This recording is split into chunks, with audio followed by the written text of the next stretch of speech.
کہ 11 مہینے یہ نادان در بدر کی ٹھوکریں کھاتے رہے، گناہوں میں لتھڑے رہے، اپنے کپڑوں کو، اپنے دامن کو،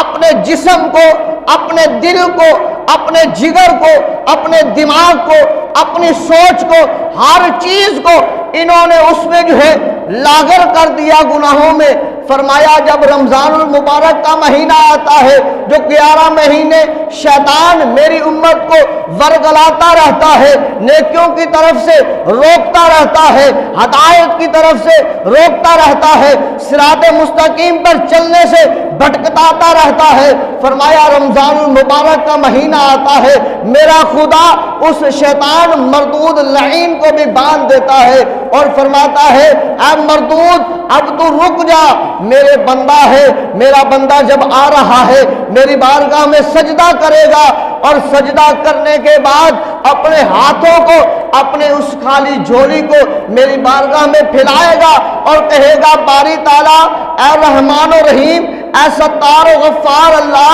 میں 11 مہینے گناہوں میں مبتلا رہا، کریم اللہ میں بھٹک گیا تھا، راستہ بھول گیا تھا، گناہوں میں شمولیت کرتا رہا، اللہ تو اپنے محبوب کے صدقے میرے گناہوں کو معاف فرما۔ اللہ فرماتا ہے شیطان مردود 11 مہینے تم میرے بندے سے گناہ کرواتا رہا، اب وہ میرا بندہ جب میری بارگاہ میں میری رضا کی خاطر روزہ بھی رکھے گا، سب کچھ ہونے کے باوجود وہ ان کے قریب نہیں جائے گا اور میری بارگاہ میں آ کر نیاز جبین کو رگڑے گا اور ہاتھوں کو اٹھائے گا، اپنی